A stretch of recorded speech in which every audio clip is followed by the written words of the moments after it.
जय हिंद दोस्तों, मेरा नाम अंकित सिन्हा है। इस वीडियो में हम एनडीए के ज्योग्राफी वाले क्वेश्चंस करेंगे। बहुत ही शानदार सवाल हैं ये। आगे बढ़ने से पहले समग्र बैच के बारे में बता दूं, अगर आप सिविल सर्विसेज स्टेट पीसीएस के लिए प्रिपेयर कर रहे हैं तो ये वन स्टॉप सॉल्यूशन है। सारे सब्जेक्ट्स में कवर्ड है और बेयर एक्ट मैपिंग वगैरह भी कवर्ड है और टॉपिक वाइज तरीके से हम चीज़ों को कवर करते हैं, और जो कि अभी आने वाले वीडियोज़ में भी आप देखोगे कि ऑलमोस्ट सारे सवाल हमारे बैच से हैं। ठीक है, और ये एक बात है। दूसरी बात ये, अगर आप सीडीएस सीएपीएफ या एनडीए वगैरह के लिए प्रिपेयर करो तो आप सूरवीर बैच के साथ जा सकते हो। तो हिस्ट्री की एनालिसिस हमने ऑलरेडी करी हुई है, इसका पीडीएफ भी मैंने आपको शेयर करा है। अभी हम हिस्ट्री के अलावा अभी हम बात करेंगे ज्योग्राफी के क्वेश्चंस की। पहला क्वेश्चन ये है, any land that is left fallow for more than 5 year is termed as. तो ये क्वेश्चन आप विद इन सेकंड मार्क कर सकते हो अगर आप हमारे चैनल के रेगुलर व्यूवर हो तो, क्योंकि मैंने आपको ये सारी चीज़ें बताई हैं, बहुत डिटेल में बताई हैं, है ना। ये देखो, इसमें पूछा था इन्होंने कि कोई भी ज़मीन जिससे फैलो छोड़ दिया गया, यानी जिस पे खेती नहीं की जा रही है 5 साल से ज़्यादा के लिए, उसमें क्या कहेंगे? करेंट फैलो कहेंगे, फैलो अदर देन करेंट फैलो कहेंगे, कल्चरल वेस्टलैंड कहेंगे या बैरन वेस्टलैंड कहेंगे। तो दोस्तों ये बड़ी सिंपल सी बात है। ये देखो, मैंने पूरा एक्सप्लेन करा था एनसीईआरटी से लेकर, कि बात कुछ ऐसी है ना कि जो ज़मीन वेस्टलैंड के रूप में क्लासीफाई है वो किस तरह की होती हैं। वो टेरेन हो सकती हैं, डेजर्ट लेन हो सकती हैं, रेवाइन रेवाइन मतलब घाटियाँ हो सकती हैं, बीहड़ जिसे कहते हैं, चंबल रेवाइन, इस तरह से बैरन हिली हो गई। ठीक है, तो ये कल्टीवेशन में अवेलेबल टेक्नोलॉजी के साथ इन्हें नहीं लाया जा सकता। मतलब इनमें जो भी प्रेजेंट टेक्नोलॉजी, उनके बेस पे आप इनमें खेती नहीं कर सकते हो। अब डेजर्ट लैंड में, समझ रहे हो ना मेरी बात, तो कल्टीवेशन नहीं होता, वो बैरन वेस्टलैंड की कैटेगरी है। बट कुछ ऐसे एरियाज़ हैं जो परमानेंट पैस्चर और ग्रेजिंग लैंड के अंदर आते हैं। मतलब ये जो ओनिंग है इसकी, वो पंचायत या गवर्नमेंट के हाथों में होती हैं। प्राइवेटली ओन्ड बहुत ही कम हिस्सा है इसका। ठीक है, तो आप इस तरह की ज़मीनों को समझोगे इसके अंदर, जिनमें परमानेंट पेस्टरिंग की जाती है, मतलब जानवरों को चराया जाता है, तो ये ग्रेजिंग लैंड्स के अंदर आते हैं। फिर आप देखो, एक होता है area under miscellaneous tree cropping group, और इसे नेट सोन एरिया में शामिल भी नहीं करते। मतलब बात कुछ ऐसी है ना कि वैसे ज़मीनें जहाँ पे बहुत ज़्यादा फल लगाए जा रहे हैं या ऑर्कार्ड हैं, तो इस तरह की जो ज़मीनें हैं इनमें ये आते हैं area under miscellaneous tree cropping groves के अंदर। तो ये ज़्यादातर प्राइवेटली ओन्ड है, मतलब मैक्सिमम ये प्राइवेटली ओन्ड ही है। यानी किसी एक पर्सन ने अगर मान लो 100 खेती करी आम के पेड़ों की, है ना, मतलब आम के फलों की, तो उनके पास 100 आम के पेड़ हैं, तो वो आ जाएगा area under miscellaneous tree crop. फिर अब यहाँ से समझना, यहाँ से बार बार सवाल बनते हैं। एक होता है कल्चरेबल वेस्टलैंड, तो मतलब ऐसी ज़मीन से 5 साल से ज़्यादा छोड़ दिया गया है, तो वो होती है कल्चरेबल वेस्टलैंड। एक होती है करेंट फैलो। करंट मतलब नाम समझ आ रहा है कि ये हाल ही में फैलो बनी है, मतलब 1 साल या 1 साल से 1 साल से कम जो है उसमें उससे छोड़ा गया है ना। तो 1 साल के भीतर इसमें खेती हुई है, तो वो करंट फैलो कहलाता है। फिर एक होता है फैलो अदर देन करंट फैलो। ये क्या है, 1 से 5 साल वाली कैटेगरी है। तो ये तो 1 साल वाली कैटेगरी करंट फैलो, 1 से 5 साल वाली है फैलो अदर देन करंट फैलो, और 5 साल प्लस वाली कैटेगरी कल्चरेबल वेस्टलैंड की, है ना। तो 5 साल से ज़्यादा अगर किसी ज़मीन को छोड़ दिया जाए ना तो कल्चरेबल वेस्टलैंड के अंदर आता है। तो मैंने लिख रखा है 5 से ज़्यादा में कल्चरेबल वेस्टलैंड है, 1 साल से कम में करंट फैलो, और 1 से 5 साल में फैलो अदर देन करंट फैलो। ठीक है, 5 से ज़्यादा में क्या, कल्चरल वेस्टलैंड। तो ये मैंने लिख के आपको याद करवाया था, क्योंकि बार बार रिपीट करते हैं, है ना। पहले ही पूछ रखा है 1 से 5 साल वाला, तो 1 से 5 साल वाला क्या, fellow other than current fellow. Current fellow क्या, 1 साल से कम, और 5 साल से ज़्यादा के लिए क्या है, तो 5 साल से ज़्यादा के लिए है कल्चरेबल वेस्टलैंड। ठीक है, तो नाम समझ आ रहा है, ये वेस्टलैंड है एक तरह की। अब ये देखो, व्हाट इज कल्चरेबल वेस्टलैंड, 5 साल से ज़्यादा वाले जिनको खेती से छोड़ दिया गया, मतलब 5 साल से ज़्यादा टाइम हो गया उनमें खेती हुए, तो हो गया, वो क्या हो गया, कल्चरेबल वेस्टलैंड। सेम बात इन्होंने पूछी थी, क्या हो जाएंगे, कल्चरल वेस्टलैंड, तो आंसर क्या, सी। फिर आप ये क्वेश्चन देखो, अंडमान एंड निकोबार के रेफरेंस में आपको नॉट करेक्ट बताना है। पहला कह रहे हैं क्लाइमेट ह्यूमिड होती है, ट्रॉपिकल कोस्टल क्लाइमेट होता है। दूसरा, जो मैक्सिमम रेनफॉल है मार्च अप्रैल के बीच देखने को मिलता है। तीसरा ये है कि Andaman and Nicobar island 10 degree Celsius से सेपरेट होते हैं, जो कि 150 किलोमीटर वाइड होता है। चौथा जो आइलैंड है वो निग्रिटो ट्राइब्स के द्वारा इनहेबिटेड है। तो यहाँ पे आंसर क्या होना चाहिए, ध्यान से सोचो, ध्यान से पढ़ो, समझ जाओगे, इजी क्वेश्चन है। एनसीईआरटी वगैरह हर जगह पे मेंशन है। मैक्सिमम बारिश जो इंडिया में वो मार्च अप्रैल के महीने में नहीं होती है, कुछ एक्सेप्शंस हैं तमिलनाडु वगैरह में, बट मैक्सिमम जो बारिश है ना वो आप जानती हो सितंबर अक्टूबर के आसपास, है ना, मतलब जुलाई के बाद। तो इस तरह से ये वाली जो बात है वो गलत है, तो आंसर यहाँ पे बी होगा। ठीक है, ये वाली बात बिल्कुल गलत है। अंडमान एंड निकोबार में मार्च अप्रैल में नहीं देखने को मिलती बारिश, और ऑप्शन बी के साथ हम जाएंगे। बाकी के जो ऑप्शंस हैं वो भी सही है, बाकी जो स्टेटमेंट्स है पहला सही है, क्लाइमेट ह्यूमिड होता है, ट्रॉपिकल कोस्टल क्लाइमेट है, इसमें कोई शक की बात नहीं है।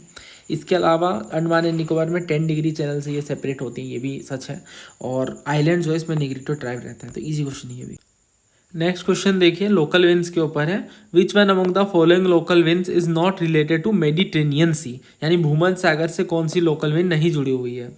हरमेटेन, खमसीन, सिरोको या मिस्त्राल। तो अगर आप हमारे बैच के स्टूडेंट हो तो ये मैंने बहुत डिटेल में आपको बताया हुआ है लोकल विंड्स के बारे में। ये वो पीपीटी है, पहले मैंने आपको बताया था जो regional differences in temperature and pressure के कारण देखने को मिलती है ना, किसी खास जगह पे जो हवाएं चलती है किसी स्पेसिफिक फीचर्स के साथ, तो इसे हम लोकल विंड्स कहते हैं। तो लोकल विंड्स शॉर्ट लिव्ड होते हैं और इन्फ्लुएंस करती हैं टोपोग्राफी को, मतलब इनसे इन्फ्लुएंस होती हैं कुल मिला करके, है ना।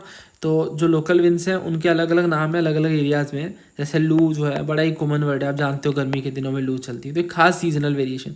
अब देखो चिनूक जैसे इसे स्नो ईटर कहते हैं, तो ये वार्म है क्योंकि स्नो को खाती है ना, मतलब स्नो को ख़त्म करती है, तो ये चिनूक है। इसके लोकेशन वगैरह वो आपसे पूछते हैं और इनकी कैरेक्टरिस्टिक पूछते हैं। दो ही तरह के सवाल बनते हैं दोस्तों इस टॉपिक में। एक तो ये कि इनका लोकेशन कहाँ है ना, किस रीजन में। दूसरा ये आपसे पूछेंगे कि इसकी कैरेक्टरिस्टिक क्या है। तो जो सिरोको है जैसे सहारा टू मेडिटेरेनियन है ना, हरमेटेन जो है वेस्ट अफ्रीका, खमसीन इजिप्ट और मिडिल ईस्ट। तो इसे मैप से याद करना बड़ा आसान होता है। फिर वो कई बार पूछते हैं लोकल विंड है या नहीं, तो मिस्त्राल, बोरा, बुरान वगैरह ये सब हमारी कोल्ड वाली विंड्स है ना, कोल्ड या वार्म ऐसे करके पूछेंगे, कोल्ड या हॉट के बीच। तो ये आप देखो अगर, तो इस रीजन में ये वाला मेडिटेरेनियन वाला रीजन है ना, तो इसमें सिरोको है, खमसीन है, मिस्त्राल वगैरह है। बट हरमेटेन जो है ना ये वेस्टर्न अफ्रीका वाला रीजन है, इस वाले रीजन में ब्लो करती है, तो ये मेडिटेरेनियन वाले रीजन में नहीं ब्लो करती है। तो इस हिसाब से आंसर क्या होगा? इस हिसाब से जो आंसर है वो ऑप्शन ए होगा, हरमेटेन, क्योंकि ये वेस्ट अफ्रीका में ब्लो करती है ना, तो इस वजह से ये नहीं होगा। भाई खमसीन, सिरोको और मिस्त्राल हमने देखा ये मेडिटेरेनियन से जुड़ी हुई हैं। और इसी टॉपिक के अंदर हमने ढेर सारे सवाल करे थे, जैसे ये क्वेश्चन हमने पहले सॉल्व किया था, एनडीए में पूछा गया था चिनूक के बारे में। फिर आप देखो तो चिनूक के बारे में ही सीडीएस में पूछा गया था। अच्छे क्वेश्चन है, अच्छे क्वालिटी के, कई बार ये सिविल सर्विस वगैरह में भी पूछे जा सकते हैं और पूछे गए हैं। जैसे जापान वगैरह में पूछते हैं कि किस तरह का वार्म और ड्राई विंड चलता है, आप देख सकते हो क्वेश्चन अलग अलग रेंज के पूछे गए हैं। कई बार पूछते हैं कोल्ड लोकल विंड कौन सी इनमें से, तो लू वगैरह तो नहीं है, तो थोड़ा आइडिया होना चाहिए। Sirocco is a name use to man, ये क्या है सिरोको, लोकल विंड है वल्केनो आइलैंड, ऐसे ही पूछ लेते हैं कई बार। फिर ये पूछा इन्होंने जो क्वेश्चन अभी हमने करा है ना, ये सारे क्वेश्चन हमने बैच में कवर कर रखे हैं। ज़्यादातर एनडीए में ही पूछ रहे हैं, एनडीए सीएपीएफ वैसे सब में पूछ रखा है, एनडीए सीडीएस सीएपीएफ सब में, है ना, स्टेट पीसेस में ही पूछ रखा है इन्होंने। तो इस तरह से हॉलिस्टिक प्रिपरेशन की जाती है। बहुत सारे सवाल हैं विंस के ऊपर, अगर आप इनको लगा लोगे तो फिर कोई भी क्वेश्चन ऐसा नहीं जो विंस के ऊपर आप ना सॉल्व कर पाओ। तो ये आई होप आप समझ गए बैच का तरीका क्या हमारा। पहले हम कॉन्सेप्ट समझते हैं, देन उसके सारे पीवाईक्यूज। ये क्वेश्चन आप देखो, कौन सी लैंड लॉक्ड वाटर बॉडी है? मेडिटेरेनियन सी, ब्लैक सी, रेड सी या फिर कैस्पियन सी। तो ये बड़ा ही आसान सवाल है, कई बार पहले भी एग्जाम में पूछा गया है। तो इसमें से इन चारों में से आंसर क्या होगा? इसका सही आंसर है वो ऑप्शन डी है, कैस्पियन सी। कैस्पियन सी जो है ये एक तरह की लैंडलॉक्ड वाटर बॉडी है। तो एक ऐसी वाटर बॉडी है जो खुद में लैंडलॉक्ड है। तो ये मैप में आप देख सकते हो कैस्पियन सी जो है एंटायरली लैंडलॉक्ड है और वर्ल्ड का लार्जेस्ट इनलैंड बॉडी है, मतलब लैंडलॉक्ड तरीके से अगर हम देखें तो। और कौन कौन से कंट्रीज सराउंड करते हैं ये बड़ा आपसे पूछते हैं वो, तो आसान है, ये भी बड़ा ही फेमस ट्रिक है। तारीख हमने भी ये डिस्कस करा है। तो इसमें कौन कौन से देश हैं? टर्कमेनिस्तान है, ठीक है, टर्कमेनिस्तान है, टर्की नहीं है, तो थोड़ा ध्यान रखना। इसके बाद अजरबैजान है, रसिया है, ईरान है और कजाकिस्तान है, ठीक है। तो ये है टर्कमेनिस्तान, अजरबैजान और ये रसिया है। और इसके अलावा और दो देश हैं, एक ईरान है और दूसरा कजाकिस्तान, जैसे कि आप मैप में देख पा रहे हो कजाकिस्तान को, है ना, और ये रहा ईरान। तो ये 5 देश जो है वो सराउंड करते हैं कैस्पियन सी को। बट अगर हम ब्लैक सी की बात करें तो जो ब्लैक सी है वो लैंडलॉक्ड नहीं है। ब्लैक सी किन देशों से घिरी हुई है? तो ब्लैक सी, ब्लैक बर्गर, अगर आपको ट्रिक याद है तो बस बर्गर में GTR है ना, GER नहीं है। तो यहाँ पे बुल्गारिया है, यूक्रेन है, रोमानिया है, जॉर्जिया है, टर्की है, रसिया है। ये 6 देश जो है ब्लैक सी को सराउंड करते हैं, पर इनका नैरो कनेक्शन है मेडिटेरियन सी के साथ via the Bosporus and Dardanelles strait. तो ये स्टेट है बॉस्पोरस और डार्डेनलस, और इसके अलावा ये सी ऑफ अजो के थ्रू भी कनेक्ट करती हैं, ये आप देख पा रहे हो। तो इस तरह से ये लैंडलॉक्ड नहीं है, ठीक है, ये लैंडलॉक्ड नहीं है। तो ब्लैक सी लैंडलॉक्ड नहीं है बल्कि कैस्पियन सी। तो आंसर यहाँ पे डी होगा, ठीक है, आंसर यहाँ पे क्या होगा, डी होगा। तो ये मैप वाला क्वेश्चन है। अच्छा, ये सवाल मैंने लगा दिए थे थोड़े विंड वाले, है ना, हरमेटिन वगैरह वाले पूछ रखा है कौन सी किस तरह की विंड है। बेंगवेला करंट के बारे में इन्होंने पूछा कि कौन सा गलत है, नॉट करेक्ट आपको बताना है, नॉट करेक्ट बताना है, गलत वाला बताना है। पहला कह रहे हैं ये climate of west coast of north Africa को इन्फ्लुएंस करती है। दूसरे कोल्ड करंट है। तीसरा इनका जो डायरेक्शन है वो साउथ टू नॉर्थ है। और चौथा अटलांटिक ओशन में फ्लो करती है। तो मैंने आपको पूरा याद करवाया कौन सा कोल्ड है, एंड फिर उसके रीजन्स भी हमने डिस्कस करे हैं कई बार, क्योंकि ये पूछते हैं, है ना। तो अगर हम इनमें देखें बेंगवेला के बारे में, पहला कह रहे हैं, अगर आपको मैप में क्लैरिटी है तो डेफिनेटली ये आप देखो, इन्होंने कहा कि west coast of north Africa, पर ये नॉर्थ अफ्रीका कहाँ, ये तो साउथ अफ्रीका है ना, ये बेंगवेला करंट तो साउथ अफ्रीका के पास है। तो यही वाली चीज़ यहाँ पे गलत हो जा रही है, पहला ही स्टेटमेंट गलत हो जा रहा है। बाकी कोल्ड है आप जानते हो, ग्रीन बगुला, मैंने आपको ट्रिक बताई है। बाकी ये साउथ टू नॉर्थ इनका डायरेक्शन है। अगर आप पहला आइडेंटिफाई कर लो तो वैसे भी ये समझ आ जाता है, ये आप देख पा रहे साउथ टू नॉर्थ इसकी डायरेक्शन है, और अटलांटिक में फ्लो करती है। तो ये एस शेप्ड अटलांटिक ओशन है, समझ गए। तो ये सारे क्वेश्चन आपके ठीक होने चाहिए। अगर आपके गलत हो रहे हैं तो आपकी बुनियादी गलतियां हैं। मॉक्स से बेटर है कि आप इन्हें सॉल्व करें अच्छे से, थोरोली, और अपनी एक्यूरेसी को ही अपना सही पैमाना समझें। अगला देखिए, the lowest part of most bolson is occupied by landform called playa. Playa एक तरह की भू आकृति है, एक लैंड फॉर्म है जिसे प्लाया कहते हैं। तो ये किस तरह का लैंड फॉर्म है, फ्लूवियल है, एरिड है, ग्लेशियल है, या फिर पेरीग्लेशियल है। ये चार आपको ऑप्शन दिए गए हैं। तो अगर आप देखो इस क्वेश्चन में, जब ये प्लाया की बात कर रहे हैं, वैसे लैंडफॉर्म भी हमने काफ़ी डिटेल में डिस्कस करा है, वहाँ भी मैं आपको रिवाइज करवा दूँ।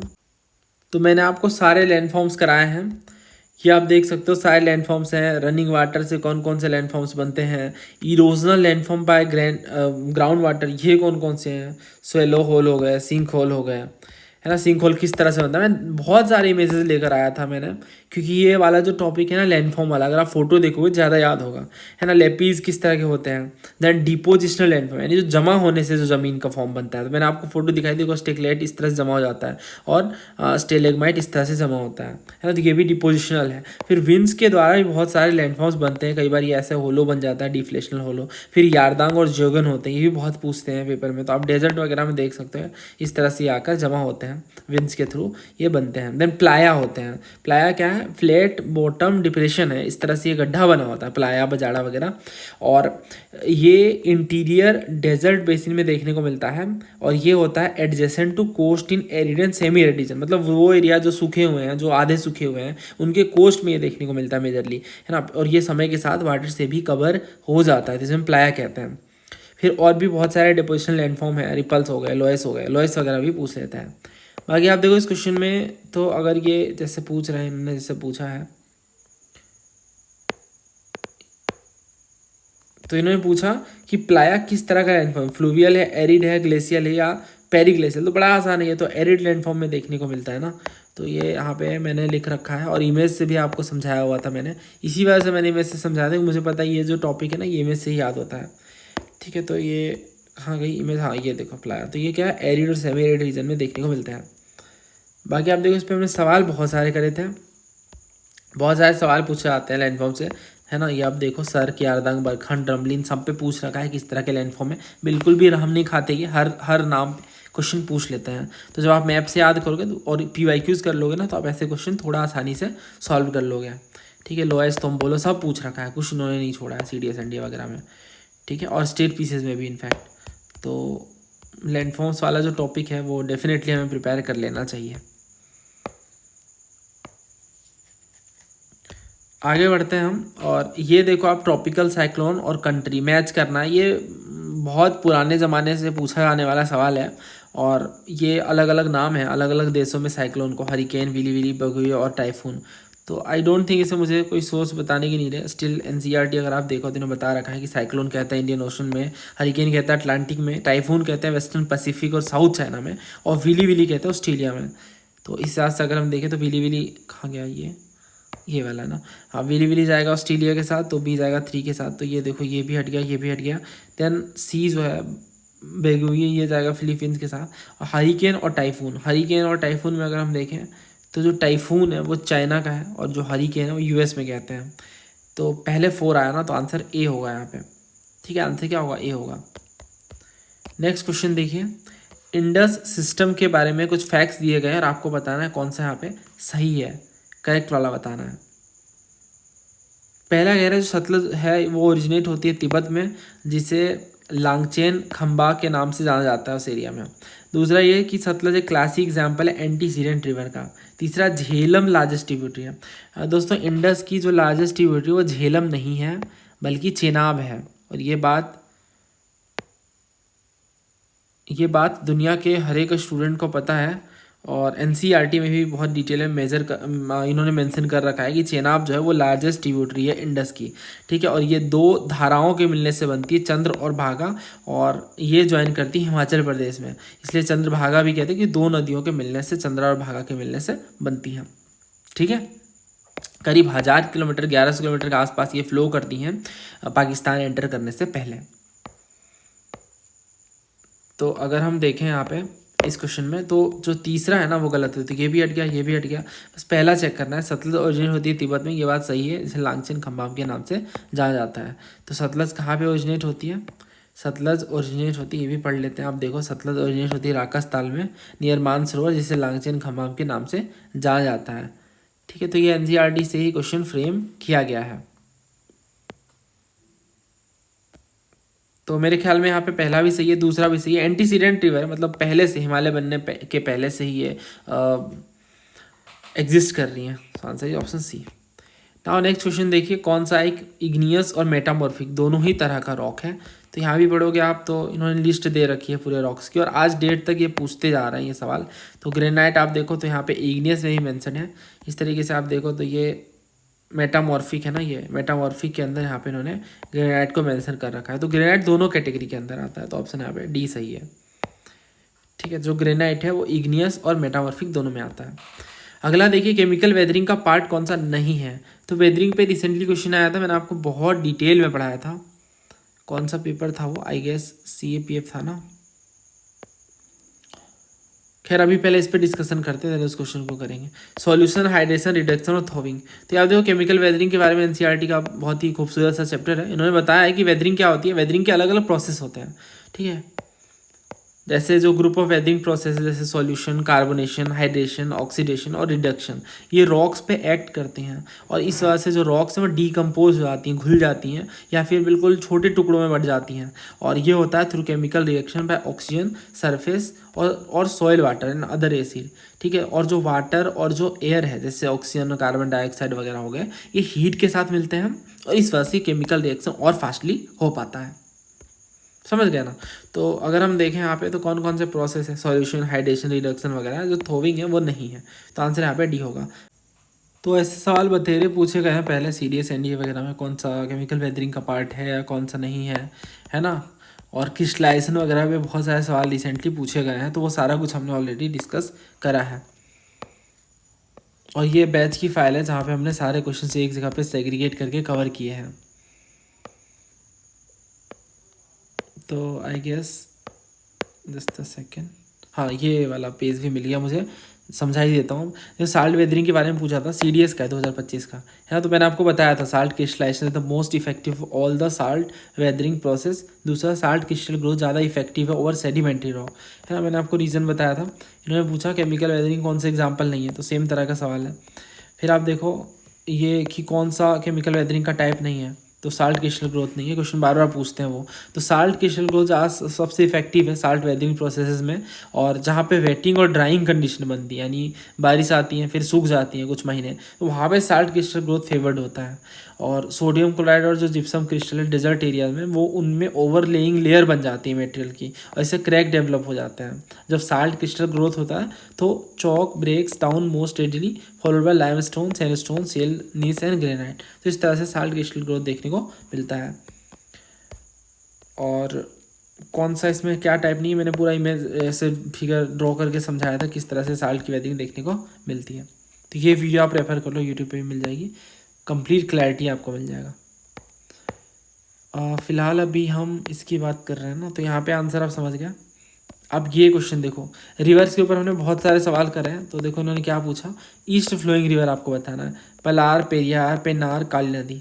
अगर आप इस क्वेश्चन को देखो यूपीपीसीएस वाला, तो पेरियार, पेन्नार, पलार, तो आपको नहीं लगता ये क्वेश्चन इसी से डिराइव्ड है, ईयर भी काफ़ी आसपास का है। तो अगर आप यूपीपीसीएस के लिए प्रिपेयर करें तो आपको एनडीए क्वेश्चन बहुत अच्छे से करके जाना है।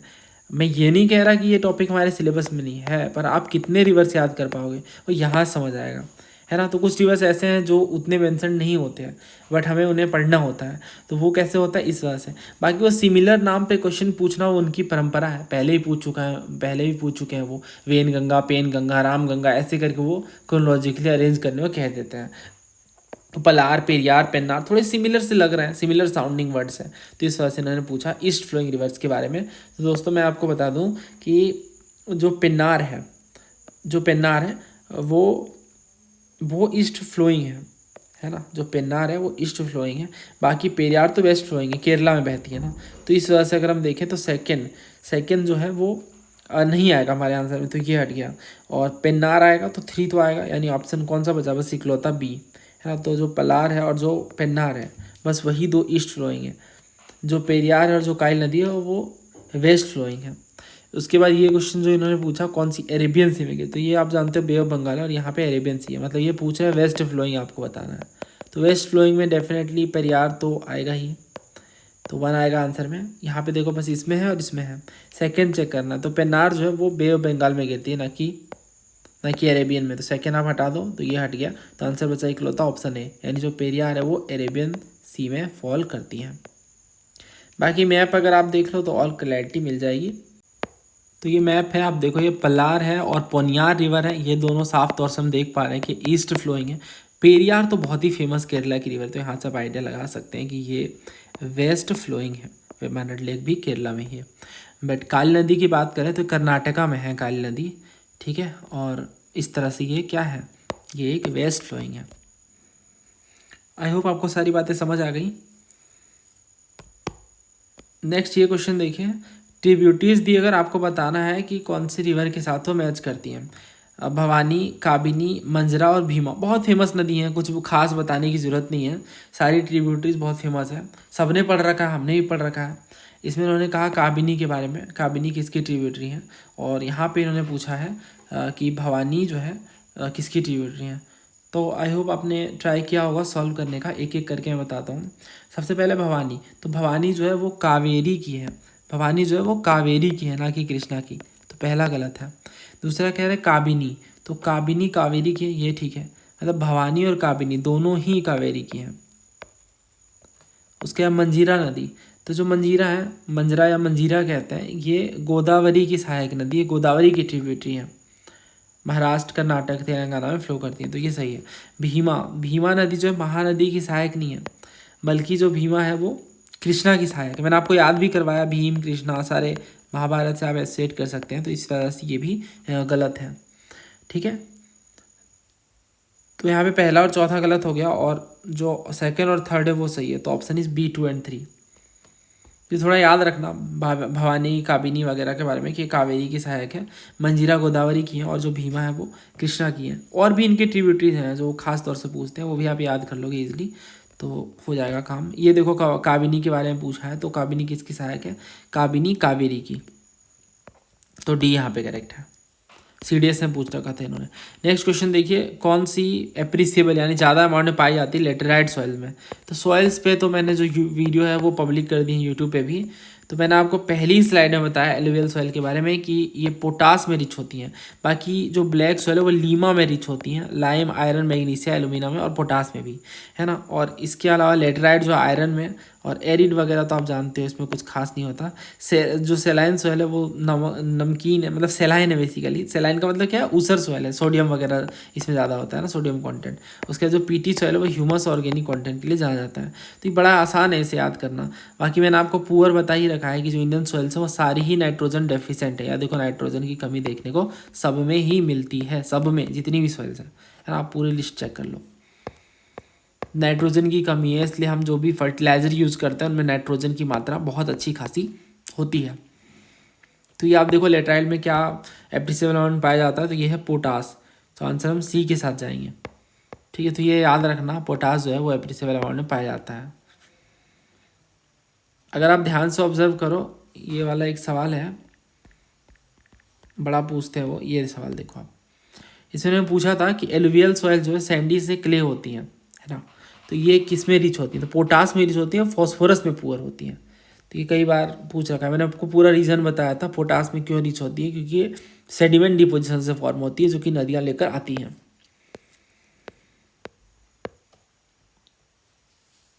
तो लेटराइट, एलुवियल वगैरह पोटास में रिच होती हैं।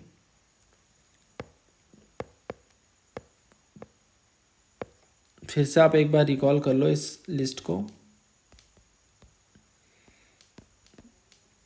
तो एलुवियल पोटास में रिच है, और जो लेटराइट है वो भी पोटास में रिच है, पोटास आयरन ऑक्साइड में एक्सेस में है। ठीक है, और ये भी ब्लैक भी पोटास में रिच है। तो पोटास में अगर आप डेफिशिएंट देखो ना, तो पोटास में एक भी सॉइल डेफिशिएंट नहीं है, पोटास अच्छी खासी मात्रा में है सारे सॉइल्स में। नाइट्रोजन सब में डेफिशिएंट है। ये ज़रूरी है इस चीज़ की, जब तक आप एनालिसिस नहीं करोगे तो आप कितना रटोगे। देखिए मैं आपको मेजर वाली मैंने आपको याद करवा दी है, फिर से बता देता हूँ। देखो ब्लैक का बार बार पूछते हैं, तो ये पता होना चाहिए लीमा, ठीक है, लाइम, आयरन, मैग्नीशियम और एलुमिना, और पोटास में भी रिच है। तो पोटास में सारी ही सॉइल्स ऑलमोस्ट रिच है, जैसा कि आप देख पा रहे हो। अब एक चीज़ अगर आप गौर करो, तो नाइट्रोजन की सब में कमी है, और उसके अकॉर्डिंग आप अरेंज कर लोगे, सॉल्व कर लोगे। ठीक है, ये बात हो गई। बाकी सवाल मैंने बहुत सारे करवा रखे हैं, बहुत सारे क्वेश्चंस हैं।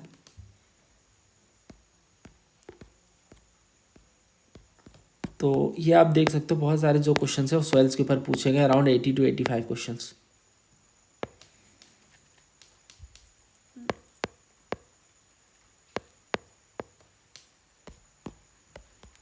ये क्वेश्चन देखिए, किस स्टेट में जो सन की रे है वो कभी परपेंडिकुलर नहीं गिरती। तो रिसेंटली मैंने आपको ये बताया हुआ है, इसका पूरा लॉजिक भी समझाया था मैंने आपको।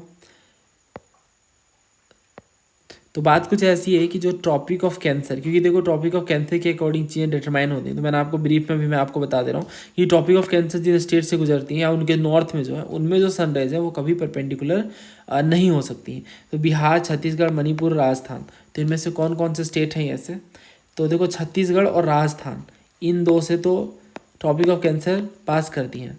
ठीक है, बिहार और मणिपुर से नहीं पास करती। बिहार और मणिपुर जो नॉर्थ में पड़ता है, तो इस वजह से यहाँ पे जो सनराइज जो कभी परपेंडिकुलर नहीं होती। तो आंसर यहाँ पे बी होगा 1 और 3। ब्रह्मपुत्रा रिवर के बारे में पूछ रखा है, ये तिब्बत में राइज होती है मानसरोवर के पास, और यू टर्न लेती है नामचा बरवा में, यानी अरुणाचल प्रदेश के पास, और इंडिया एंटर कर जाती है। दोनों बातें सही हैं, पहले ही पूछ रखा है नामचा बरवा में कौन यू टर्न लेती है, ब्रह्मपुत्र। एनसीईआरटी से स्टेटमेंट्स पिक्ड हैं लाइन बाय लाइन। तो उम्मीद है आपको कुछ नया सीखने को मिला होगा, और आपकी एक्यूरेसी क्या है ये आप कमेंट करके बताना, और जल्दी मिलते हैं नए वीडियो में। तो ये कुछ बैच की डिटेल्स हैं, यहाँ पढ़ लो। थैंक यू, जय हिंद।